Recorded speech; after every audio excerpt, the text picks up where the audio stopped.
Hoy en día, la realización de ensayos clínicos en seres humanos es algo sumamente esencial para el desarrollo de un nuevo fármaco o tratamiento que busca dar solución a una enfermedad. Cada ensayo responde preguntas para evaluar los riesgos y determinar qué tan seguro y eficaz es el nuevo fármaco. Existen organizaciones encargadas de regular los efectos terapéuticos secundarios, adversos y tóxicos de los medicamentos nuevos y en desarrollo. Algunas de ellas son la COFEPRIS, la FDA y EMA.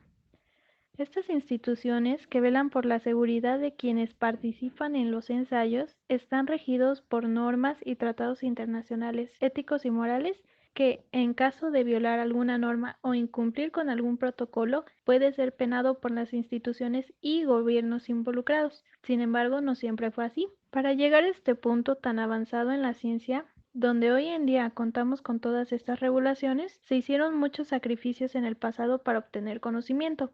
Muchos de estos episodios oscuros de la ciencia se han tratado de encubrir a lo largo de la historia. Tal es el caso del Escuadrón 731 durante la Segunda Guerra Mundial. Nos situaremos en la época de la Segunda Guerra Mundial, la cual es conocida por las atrocidades realizadas por los nazis a los judíos por cuestiones ideológicas. Sin embargo, un lado poco conocido de la historia es lo que sucedió simultáneamente en la guerra chino-japonesa. De la ambición del ser humano por obtener ventaja en la guerra, surge el Escuadrón 731, el cual fue un equipo encargado de la investigación y la viabilidad de la guerra biológica. La Unidad 731 fue un complejo científico japonés y campo de concentración situado a las afueras de la subprovincia de Harbin, concretamente la comarca de Pingfang. Técnicamente era denominado Departamento de Prevenciones Epidémicas y Suministro de Agua. Esta instalación, que se hacía pasar por un departamento científico y de purificación de aguas, fue el brazo más importante del programa bélico biológico del Ejército Imperial japonés. Creado en 1932, su máxima autoridad fue el Dr. Shiro Ishii, especialista en el área de la microbiología, quien fue el encargado del proyecto Maruta, que consistía en los experimentos no consensuados utilizando prisioneros chinos, rusos y japoneses como sujetos experimentales. Este proyecto tenía su personal subdividido en diferentes especializaciones. En la División 1 se encargaban de llevar a cabo investigaciones sobre cólera, tuberculosis o peste bubónica con humanos. En la número 2 se encargaban del diseño y manufactura de instrumentos para esparcir agentes patógenos y parásitos. En la División 3 estaban los encargados de producir proyectiles con agentes patógenos. En la número 4, la producción de materiales para los experimentos. En la División 5, encargados del entrenamiento de nuevos integrantes del grupo. División 6, unidad de pertrechos. División 7, el personal médico. Y División 8, la parte administrativa. Sin embargo, este escuadrón no se ganó su fama por eso, sino que además existieron algunos motivos más sombríos, pues el imperio japonés se consideraba superior a otras naciones y a la misma propia, como para quemar, mutilar y asesinar a las personas sin ningún tipo de juicio, ni siquiera moral. Entre sus acciones están ensayos que combinaban los microorganismos causantes de algunas de las enfermedades más terribles que habían asolado a la humanidad: la peste bubónica, el cólera, la fiebre tifoidea, la tuberculosis, la sífilis, la gonorrea, la disentería, viruela, observación de gangrena sin tratamiento, inoculación de bacterias y más. Las personas fueron sometidas a algunos experimentos tales como operaciones quirúrgicas, como extirpación de apéndices, extracción de intestinos, amputación de miembros superiores y o inferiores o punciones cardíacas.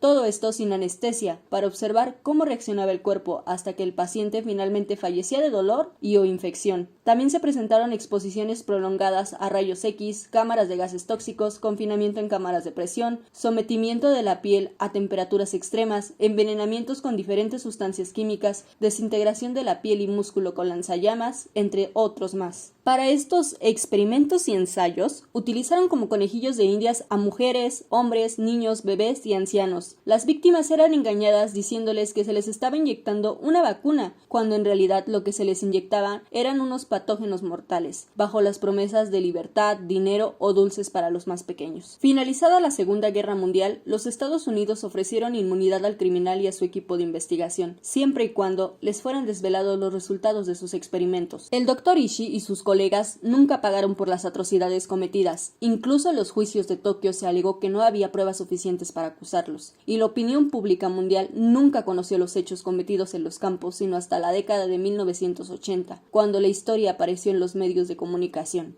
Actualmente, Las pruebas clínicas son reguladas por diferentes organismos como se mencionó anteriormente. Constan de 4 fases, con objetivos específicos en cada fase para velar por la eficacia y seguridad del fármaco, así como la del voluntario que recibe el tratamiento, siendo estas pruebas un proceso muy riguroso. Consideremos que para llegar a este punto significa que las pruebas bioquímicas, toxicológicas y terapéuticas en los ensayos preclínicos fueron exitosas y prometedoras de algún resultado beneficioso. Además, hoy en día existe un documento llamado consentimiento informado, el cual tiene como principal objetivo que el voluntario pueda tomar una decisión informada sobre si participará o no en el ensayo clínico. Este documento no es el único o el primero que trata sobre las cuestiones morales, puesto que, debido a las violaciones a los derechos de los prisioneros durante la Segunda Guerra Mundial, en 1947, se crea el primer documento de índole bioética, el Código de Nuremberg. La Administración de Alimentos y Medicamentos no dicta el contenido específico que se necesita para el documento de consentimiento informado, pero sí exige que se incluyan ciertos elementos básicos como la descripción de la investigación, los procedimientos a los que el paciente puede ser sometido, los riesgos previsibles en caso de necesitar cirugías o intervenciones por alguna complicación relacionada con el fármaco experimental, efectos secundarios, reacciones adversas, entre otros puntos. Este documento será redactado y ocupará un lenguaje claro y conciso para que el paciente pueda comprender a lo que será sometido. El posible voluntario tiene derecho a exponer sus dudas. Al haber leído y firmado las condiciones del documento, el paciente acepta que entiende todos los riesgos y que en caso de alguna reacción adversa severa o enfermedad causada por el fármaco en desarrollo, será eliminado del ensayo. Lo primero es no hacer daño. Es el concepto bajo el que se crea el Código Nuremberg, publicado el 19 de agosto de 1947. Su creación es consecuencia de actos inhumanos como los presentados hasta ahora.